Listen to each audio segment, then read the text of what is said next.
vers la maturité. Sur ce plateau, votre maturité spirituelle est notre but. Pour ce faire, nous vous partageons régulièrement les contenus édifiants des livres chrétiens, un contenu censuré à la lumière des Saintes Écritures pour que vous croissiez en connaissance et en grâce dans le Seigneur Jésus-Christ. Dans les partages actuels, nous venons nous entretenir avec vous sur le sujet « Le ciel d'après l'enseignement des Saintes Écritures ». C'est un contenu tiré des écrits de l'évangéliste Dwight Lyman Moody. Suivez cette série d'enseignements dans un esprit de culte. Priez pour vous-même et pour nombreuses autres personnes qui auront à suivre ce message après vous. Que Dieu bénisse votre audition.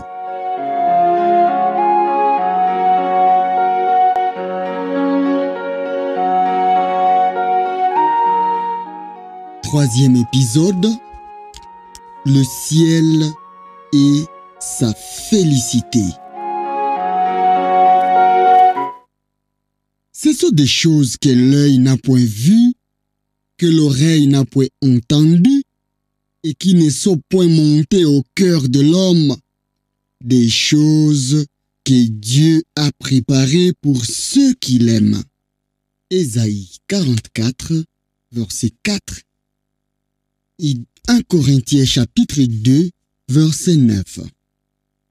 S'il existe un nom qui, mieux que tout autre, puisse ouvrir toutes grandes les portes éternelles, c'est certainement celui de Jésus. Ici-bas, il ne manque pas de mots d'ordre et de conventions. Mais ce nom sera pour nous l'unique consigne pour pénétrer dans le ciel. Jésus en est lui-même la porte. Quiconque cherche à y entrer par un autre endroit est un larron et un voleur. Mais nous éprouverons en y entrant une joie qui surpasse toutes nos autres joies. Ce sera celle de voir Jésus lui-même et d'être constamment auprès de lui. Ésaïe donne à ceux qui sont sauvés par la foi cette promesse divine. Tes yeux verront le roi dans sa magnificence. Ils contempleront le pays dans toute son étendue. Ésaïe 33, verset 17. Nous ne pouvons pas tous faire le tour du monde, ni même peut-être voir une contrée étrangère, mais tout le chrétien verra cette terre éloignée, la véritable terre promise. John Milton dit des bienheureux qui y sont déjà, qu'ils marchent avec Dieu sur les plus hautes cimes du salut et de la félicité. C'est une atmosphère bénie qu'est celle du ciel.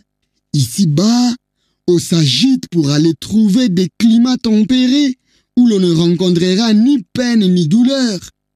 Eh bien, dans la sereine atmosphère du paradis, ni peine, ni douleur ne sauraient exister. Elles ne peuvent y entrer. Nous les laisserons derrière nous et nous jouirons là-haut d'une santé éternelle inconnue sur cette terre. Mais vous savez que nos faibles yeux ne pourraient contempler la gloire de notre céleste roi dans les cieux. Christ est le bienheureux et seul souverain, le roi des rois et le Seigneur des seigneurs, qui seul possède l'immortalité, qui habite une lumière inaccessible que nul homme n'a vue, ni ne peut voir, à qui appartiennent l'honneur et la puissance éternelle. Nos regards éblouis seraient incapables de soutenir la vue d'une telle gloire pendant que nous sommes encore sur terre. Le prophète Ézéchiel eut une vision des choses célestes, tel l'aspect de l'arc qui est dans la nuée. En premier jour de pluie, ainsi était l'aspect de cette lumière éclatante qui l'entourait. C'était une image de la gloire de l'Éternel. À cette vue, j'ai tombé sur ma face. Ézéchiel chapitre 1er, le verset 28. Ici-bas, bien des choses nous éblouissent. Aucun de nous ne peut regarder le soleil en face.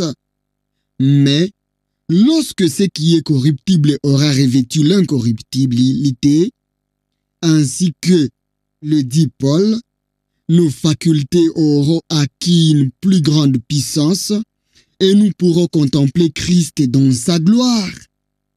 Nous le verrons tel qu'il est quand le soleil sera obscurci et que la lune ne donnera plus sa lumière. C'est là ce qui fera du ciel un séjour de pure félicité. Mais nous savons tous qu'une telle félicité ne se trouve point sur cette terre. La raison, la Bible et une expérience de 6000 années, tout nous l'assure.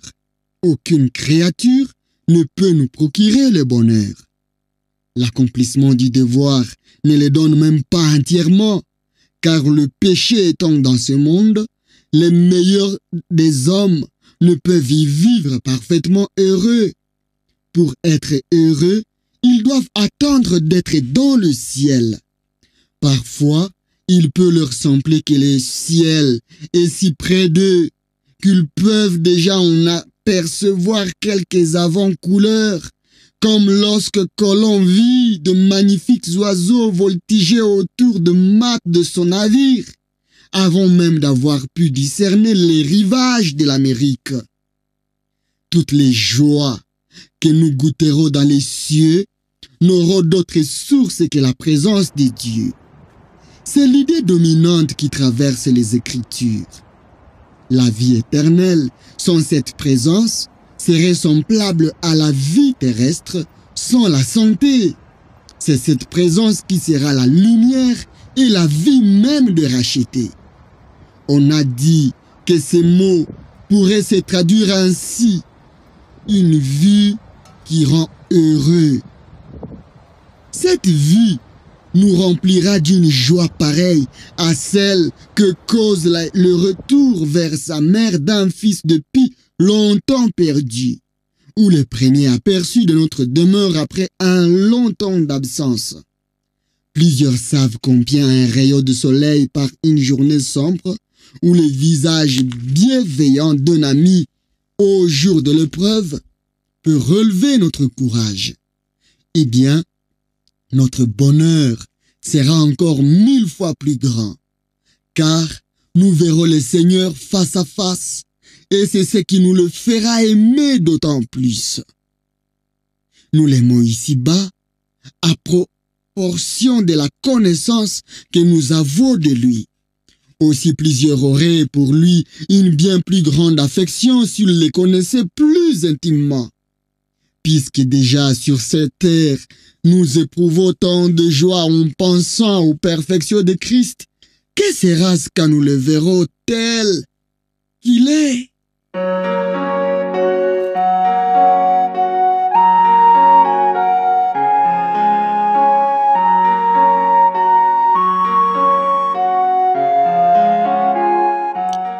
Nous serons semblables à Christ.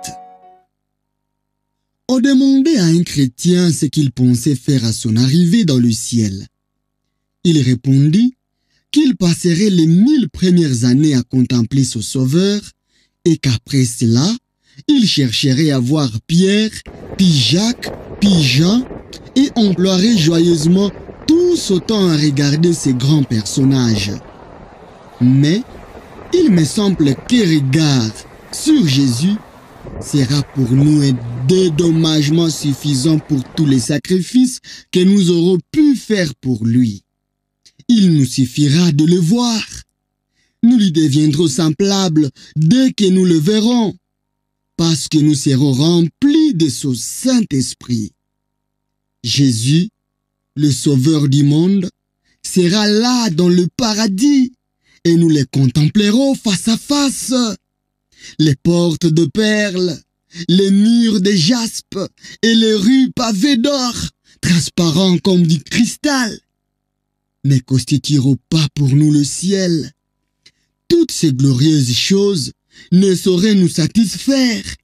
Elles seules ne nous feraient pas désirer d'y vivre éternellement.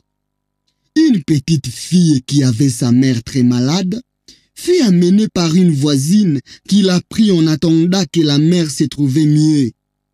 La maladie empira et la mère mourut. Les voisins ne voulurent rien dire d'abord à l'enfant et ne la reconduisirent chez elle qu'après l'enterrement. La petite fille, allant dans un salon, puis dans l'autre en répétant « Où est ma maman ?» Elle parcourut ainsi toute la maison sans la trouver. Et lorsque lui dit qu'elle était morte, la pauvre enfant voulut retourner chez la voisine, car sa propre demeure n'avait plus aucun attrait pour elle. Ni les murs de jaspe, ni les portes de perles ne rendront pour nous le ciel attrayant. Mais ce sera la présence du Rédempteur et le bonheur d'être pour jamais avec lui.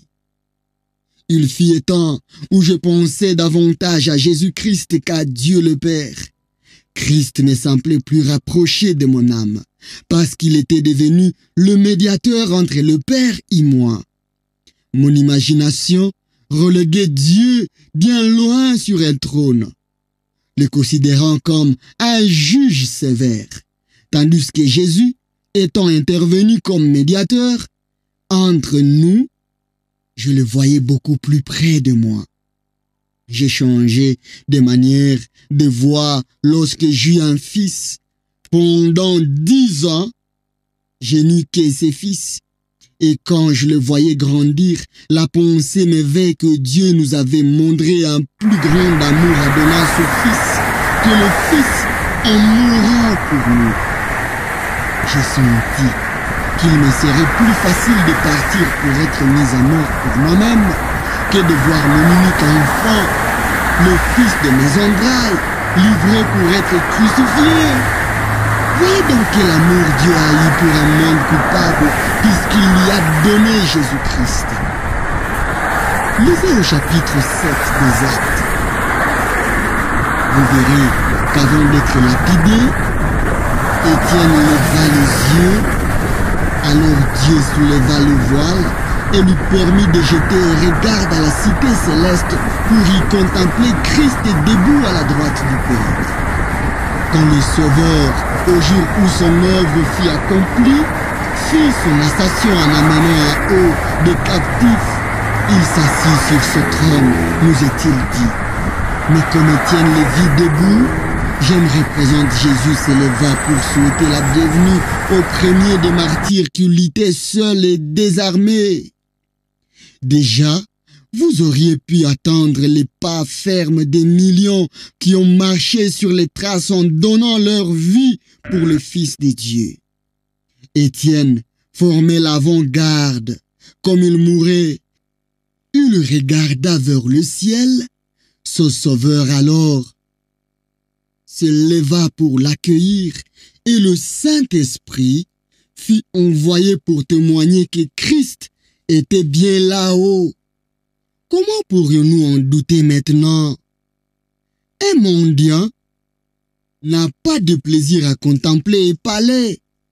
La beauté de son architecture ne lui dit rien. Un homme affamé ne sera pas rassasié en assistant à un banquet royal. Mais voir le ciel, c'est y avoir une part. Ces regards ne nous communiqueraient aucune joie si nous ne savions qu'une portion de ce ciel nous appartient. Dieu s'unit à notre âme et nous devenons ainsi participants de la nature divine. 2 Pierre, chapitre 1er, le verset 4. Si vous placez un morceau de fer dans un foyer allumé, il perdra bientôt sa couleur sombre et deviendra rouge et brûlant comme le feu lui-même, sans perdre cependant sa nature métallique. Ainsi, l'âme, au contact de Dieu, devient brillante comme lui, belle de sa beauté, pure de sa pureté, brûlante en réfléchissant la gloire de son parfait amour, mais sans cesse pourtant de rester une âme humaine. Nous serons faits semblables à lui tout en conservant notre humanité. Un beau roi, ceci est une fable, chassant un jour dans une forêt, rencontra un jeune aveugle orphelin qui vivait là à la manière de bête. Touché de compassion, le monarque adopta ce pauvre garçon et lui fit apprendre tout ce que l'on peut enseigner à un aveugle. Lorsque celui-ci y atteint sa majorité, le roi, qui était aussi un habile médecin, rendit la vue au jeune homme. Après quoi, il le prit avec lui dans son palais, au milieu des nobles qui composaient sa cour. Avec tous les honneurs possibles, il déclara qu'il les recevait au nombre de ses fils et ordonna à tous de lui rendre amour et obéissance. L'orphelin délaissé devint un prince. Il eut sa part de toutes les dignités, des félicités et de la gloire qu'on peut trouver dans le palais de roi. Qui pourrait exprimer la joie qui dut remplir son cœur lorsqu'il put contempler de ses propres yeux pour la première fois la magnificence, la grande puissance et l'excellence du monarque qu'il avait attendu vanter si souvent? Et qui dira son bonheur lorsqu'il se vit revêtu d'un habit de presse et qu'il entra dans la famille royale avec le titre de fils adoptif, honoré et aimé de tous? Et maintenant, Christ est le roi puissant qui trouve nos âmes égarées dans ce monde de péché comme dans un désert. Il nous y trouve malheureux, misérables, pauvres, aveugles et nus. Mais il nous lave de nos péchés par son sang, il nous revêt des vêtements du salut, il nous couvre du manteau de la délivrance, comme les fiancés s'ornent d'un diadème, comme la fiancée s'épare de ses joyaux. Apocalypse chapitre 3 et Ésaïe 41 verset 10. Le Sauveur explique à Paul, dans Acte 26, la mission que devait remplir l'Évangile à l'égard des pécheurs. Il était destiné à leur ouvrir les yeux pour qu'ils passassent des ténèbres à la lumière et de la puissance de Satan à Dieu, pour qu'ils reçussent par la foi en Jésus le pardon des péchés et l'héritage avec les sanctifiés. Voilà ce que Christ opère dans le cœur de tout chrétien. Il lui fait don de sa grâce et l'adopte pour être son enfant. C'est pourquoi il nous est dit dans 1 Corinthiens chapitre 3, 24 à 33, « Tout est à vous, soit Paul, soit Apollos, soit Céphas, soit le monde, soit la vie, soit la mort, soit les choses présentes, soit les choses à venir, tout est à vous, et vous à Christ, et Christ à Dieu. Il vous a donné sa parole pour vous former pour le ciel. Il a ouvert vos yeux, et vous voyez maintenant. Par le moyen de sa grâce qui agit en vous, et par vous, votre âme se développe graduellement et arrive à lui ressembler toujours davantage. Un jour, votre Père céleste vous rappellera auprès de lui.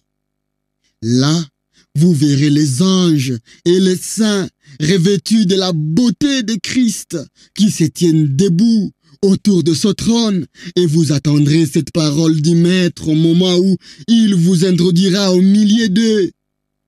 Cela va bien, bon et fidèle serviteur. Entre dans la joie de ton Seigneur. Jésus a dit dans Jean chapitre 16, « Tout Tout ce que le Père a est à moi. C'est pourquoi j'ai dit qu'il prendra de ce qui est à moi et qu'il vous l'annoncera. Toutes choses seront donc à vous. Ah, combien les plaisirs terrestres paraissent mesquins et insignifiants en comparaison. Ici-bas, tout est froid et sombre. Ici-bas, tout va se flétrir. Brise qui passe une vaine ombre. Mon cœur se glace, il faut partir. Viens donc, mon âme, sur tes ailes, jusqu'au beau pays du soleil, car c'est aux rives immortelles qu'on goûte un bonheur sans pareil.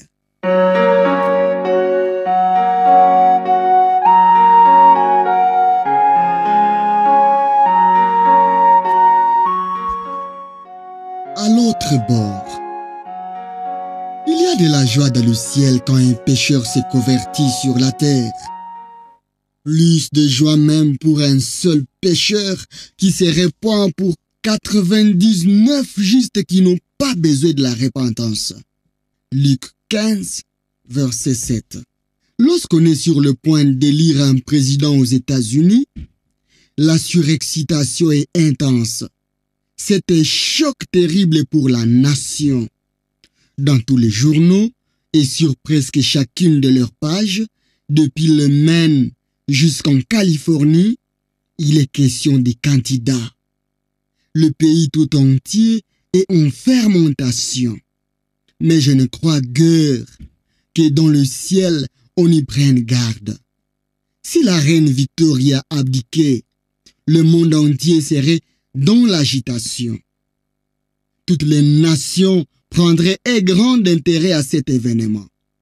On télégraphierait partout, mais peut-être la chose passerait-elle inaperçue dans le paradis.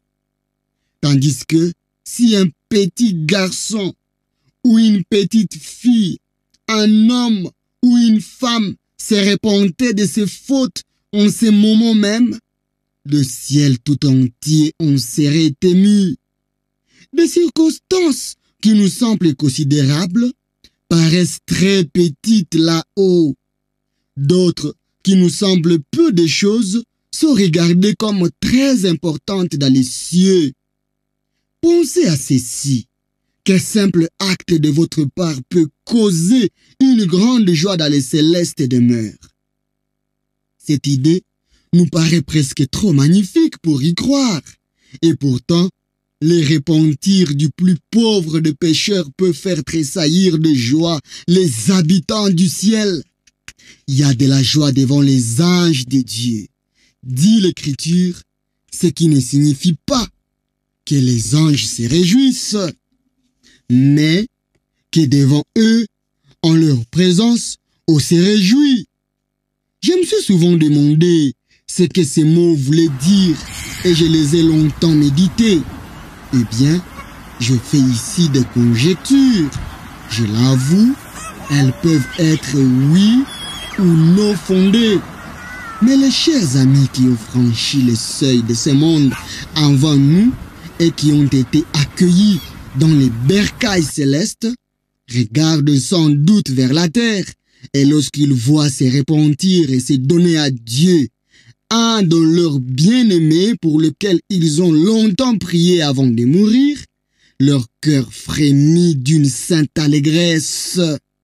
En ces moments même, une mère considère de là-haut, peut-être, son fils ou sa fille, et si elle attend l'un d'eux dire en son cœur, « Je veux aller où est ma mère et me repentir. » Oui, mère, je viendrai te rejoindre.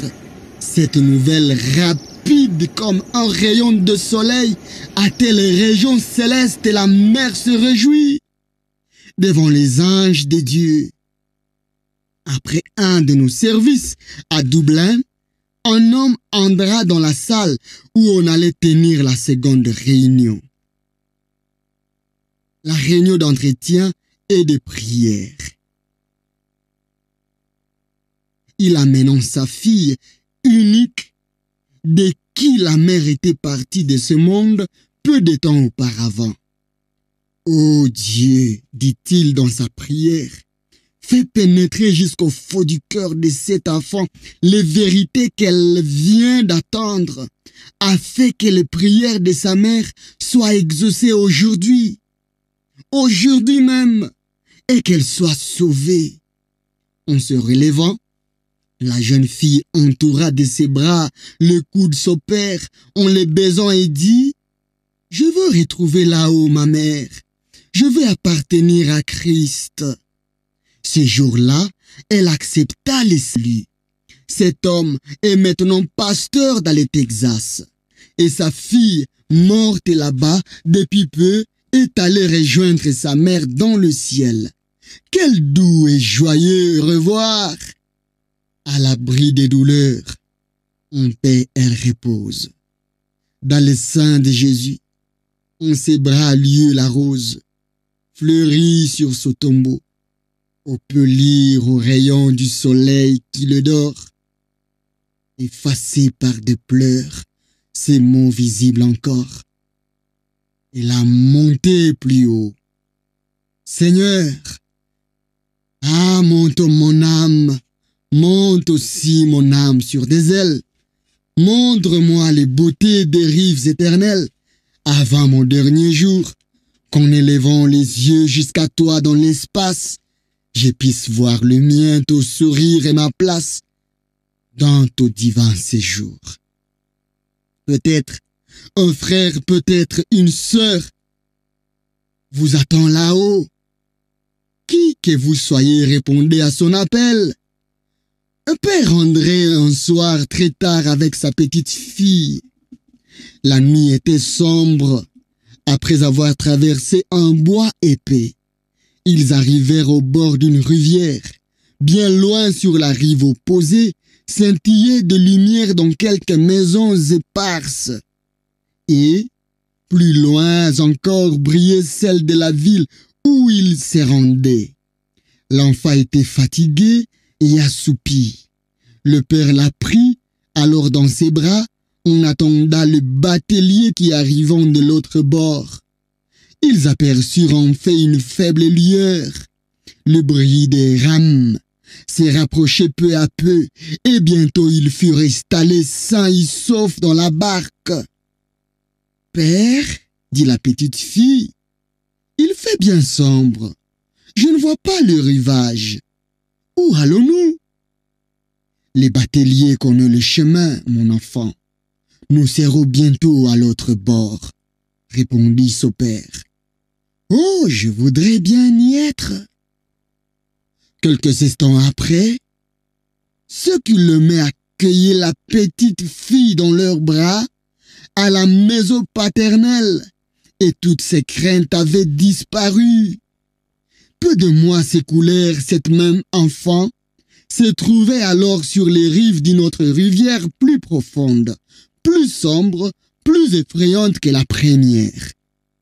C'était la rivière de la mort. Le même tendre père se tenait auprès d'elle, tout désolé de ne pouvoir l'accompagner.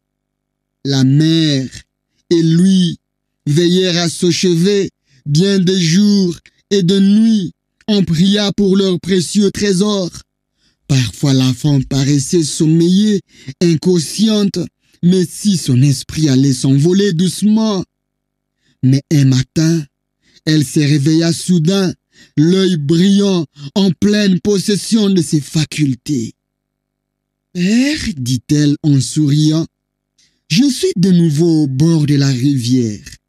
J'attends que le batelier arrive pour me faire passer. » Fait-il froid et sombre comme lorsque nous étions ensemble au bord de l'autre rivière, mon enfant? Posa la question son papa. Oh non, répondit la fille, il n'y a point ici d'obscurité. La rivière est toute argentée. Le bateau qui vient me prendre est solide et brillant, et je n'ai pas peur du batelier. Peux-tu voir l'autre côté de la rivière, mon enfant? Oh oui! Il y a là-bas une grande et belle ville étincelante de lumière, et j'entends des concerts comme ceux des anges. Peux-tu distinguer quelqu'un à l'autre bord, mon enfant? Oh oui! Oui! Je vois un personnage si beau. Il me fait signe de venir maintenant. Oh, batelier, hâte-toi, je comprends qu'il est. C'est Jésus, mon adorable sauveur. Il me prendra dans ses bras. Je reposerai sur son sein. Je viens, je viens, je viens. Ce fut ainsi qu'elle traversa la rivière de la mort, rendue semblable en un ruisseau d'argent, grâce à la douce présence du Rédempteur.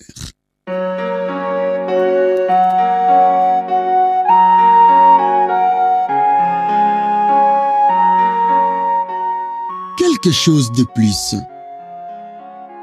Vous trouverez à peine un homme au monde, quelle que soit sa puissance ou ses richesses, qui ne finisse par vous avouer, quand vous aurez gagné sa confiance, qu'il n'est pas heureux.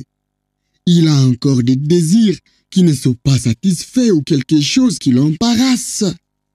On peut mettre en doute que le tsar de toutes les Russies, qui possède tout ce qu'il est possible d'avoir, soit un homme parfaitement content de son sort.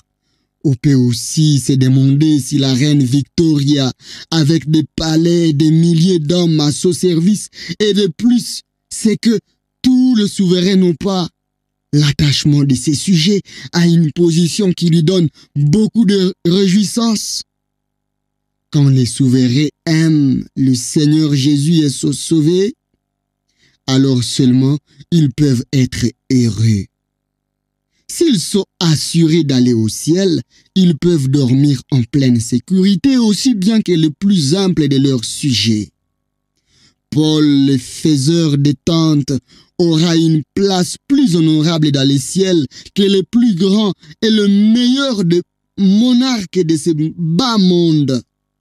Si le tsar rencontre dans le ciel John Bunyan, il trouvera sans doute le pauvre état-mœur plus élevé que lui.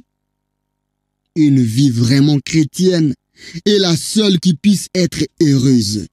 Dans toutes les autres, se trouvent toujours quelques lacunes. Quand nous sommes jeunes, nous entreprenons de grandes choses que nous compromettons par notre témérité. Nous manquons alors d'expérience. Quand nous avons l'expérience, nous avons perdu la force d'exécuter nos desseins. Heureux est le peuple dont l'Éternel est le Dieu. La piété est le seul moyen d'être heureux. C'est lui qui dérobe parce qu'il a faim, dérobe pour atténuer sa souffrance. Mais il oublie à ce moment-là combien son péché aura de pénibles conséquences. Malgré sa mauvaise nature, l'homme est encore ce qu'il y a sur la terre de plus noble. Il est aisé de comprendre dès lors qu'il ne puisse trouver le vrai bonheur dans les choses qui sont moins élevées que lui. Dieu seul est meilleur que nous, et c'est en lui seulement que nos âmes seront satisfaites. L'or, cette scorie tirée de la terre, ne saurait nous suffire, ni les honneurs, ni les louanges des hommes. Il nous faut plus. Et ce qu'il nous faut, nous ne l'obtiendrons que dans le ciel. Je ne dois plus m'étonner que les anges qui voient continuellement la face de Dieu soient si heureux. Les publicains s'en allèrent trouver Jean-Baptiste au désert pour savoir ce qu'il devait faire. D'autres parmi les plus considérables du pays les consultèrent pour savoir où se trouvait le bonheur. Il est écrit « Heureux est quiconque se confie en l'Éternel ». C'est donc parce qu'ici-bas, nous ne pouvons avoir de bonheur réel qu'il ne vaut pas la peine de vivre pour la terre. Et c'est parce que le vrai bonheur est tout entier là-haut qu'il vaut la peine de mourir pour aller au ciel. Au ciel, c'est la vie et jamais la mort. En affaire, c'est la mort et jamais la vie. Sur la terre, il y a des mourants et des vivants. Si nous sommes morts au péché, nous vivrons dans le ciel. Et si nous vivons ici dans le péché, nous pouvons attendre après cette vie une mort éternelle. Savez-vous bien que tout pécheur meurt 2 fois? D'abord, il meurt spirituellement au péché. Il est alors régénéré, il commence à goûter les joies célestes. Ces joies-là parviennent jusqu'à notre monde aussi nombreuses, aussi réelles que les rayons du soleil. Puis, la mort physique introduit notre âme dans les cieux, car nous ne pouvons emporter là-haut notre vieux corps du péché. Il faut auparavant qu'il soit transformé. Ce corps du péché, quand il ressuscitera, sera glorifié à la ressemblance des cellules de Christ. Nous n'aurons point de tentation là-haut. S'il n'y en avait point ici-bas, Dieu ne pourrait nous mettre en l'épreuve pour connaître si nous sommes sincères. C'est dans ces buts qu'il plaça l'arbre de la science, du bien et du mal, dans l'Éden, et les Cananéens dans la terre promise. Lorsque nous mettons une sémence à terre, elle disparaît, puis pousse et produit une autre sémence semblable, mais qui n'est pourtant pas la même. Ainsi, nos corps et ceux de nos bien-aimés ressusciteront avec une certaine ressemblance sans être pourtant les mêmes corps. Christ a emporté dans les cieux le corps même qu'il avait livré à la mort de la croix. À moins qu'il n'ait été transfiguré quand une nuée les déroba aux yeux des disciples à mesure qu'ils montaient. La forme de ce corps devait avoir déjà subi un changement après la résurrection, car Marie-Madeleine, qui fut la première à le revoir, ne les reconnut plus.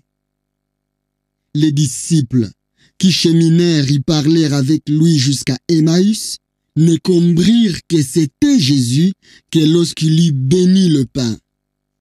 Pierre lui-même ne les reconnut pas sur le rivage. Et Thomas ne put croire qu'après avoir vu la marque de clous et la blessure de son côté percé. Mais au ciel, nous les reconnaîtrons tous. Il y a dans la Bible 2 vérités aussi clairement enseignées que l'existence d'une vie éternelle. La première, c'est que nous verrons le Christ. La seconde, c'est que nous lui serons semblables. Alors Dieu ne nous voilera plus sa face et Satan ne nous montrera plus la sienne. Après tout, la différence entre la grâce et la gloire n'est pas tellement grande. La grâce, c'est le bouton et la gloire, c'est la fleur. La grâce, c'est l'aurore et la gloire, c'est la pleine lumière. Ceux qui servent le Seigneur ici-bas ne trouveront pas difficile de le servir là-haut. Ils changeront de résidence, mais non d'occupation.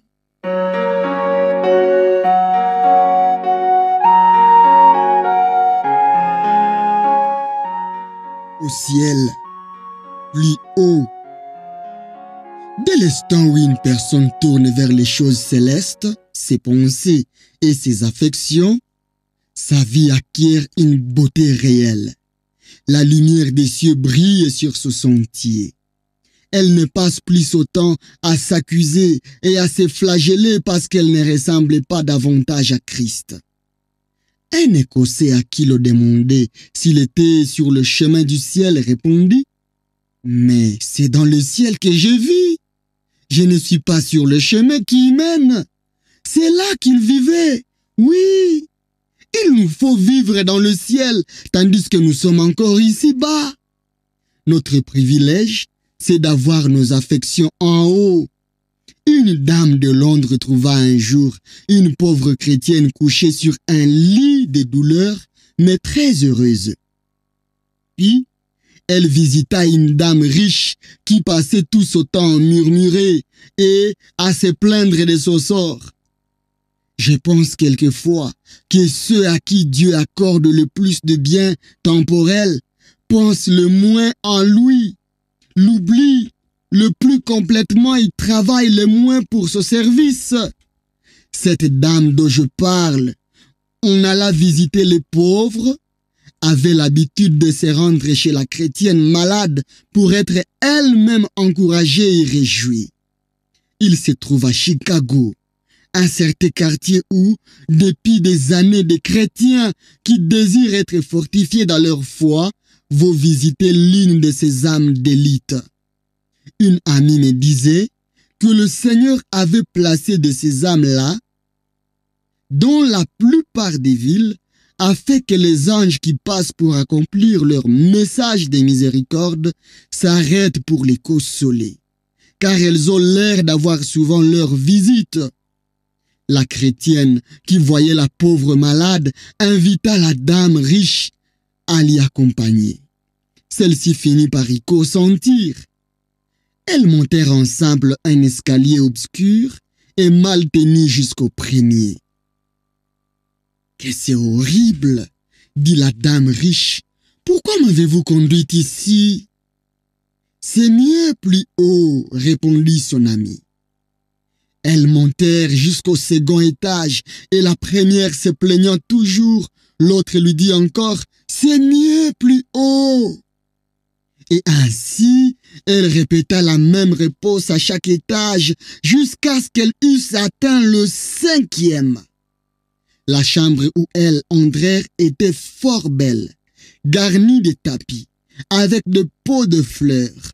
Sur la croisée, il y a un petit oiseau qui chantait dans une cage. Là se trouvait la bonne chrétienne avec un visage tout souriant.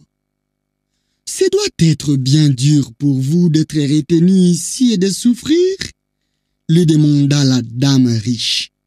« Oh, c'est peu de choses, et ce n'est pas dur du tout, car je sais que je serai mieux plus haut. » Ainsi, quand tout ne va pas à notre gré dans ces bas mondes, que bien des choses nous contrarient, répétons, ce sera mieux plus haut, ce sera mieux plus haut, ce sera mieux plus haut. Nous pouvons élever nos cœurs vers le ciel et nous réjouir tout en cheminant vers la patrie.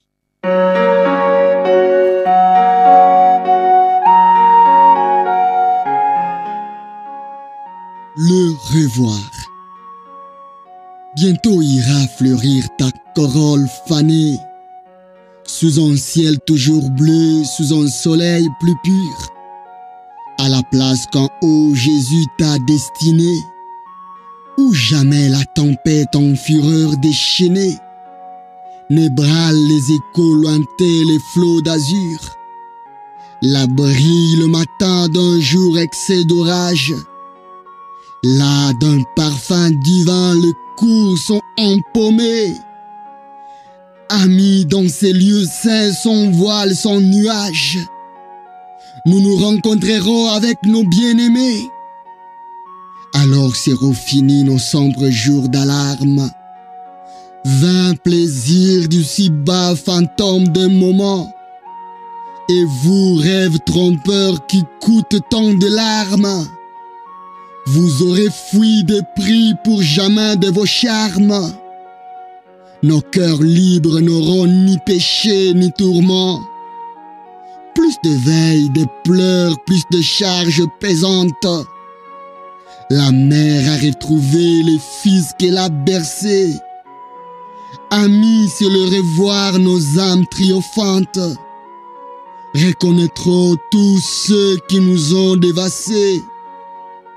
Là se refermeront nos blessures cachées.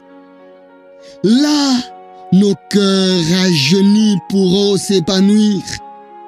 pauvres fleurs d'ici-bas tremblantes desséchées, vos soifs seront là-haut pour jamais étachées, aux sources de bonheur qui ne doit point tarir, aimant d'un saint amour que notre amour partage, sans honte, sans regret, tout son Dieu qu'au sommet, amis dans des flots purs, profonds et sans rivage, nous nous abréverons avec nos bien-aimés.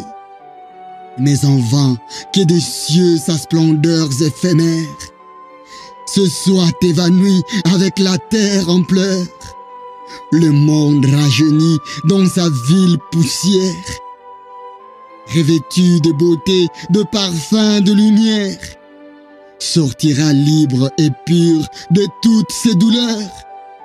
Alors le roi du vin, dans sa pourpre et sa gloire, tiendra ses ennemis sous son pied désarmé. Amis, saluons-le par des chants de victoire, car nous allons régner avec nos bien-aimés. Amis, saluons-le par des chants de victoire, car nous allons régner avec nos bien-aimés. Amis, saluons-le par des chants de victoire, car nous allons régner avec nos bien-aimés. Amis, saluons-le par des chants de victoire, car nous allons régner avec nos bien-aimés. Amis, saluons-le par des chants de victoire, car nous allons régner avec nos bien-aimés.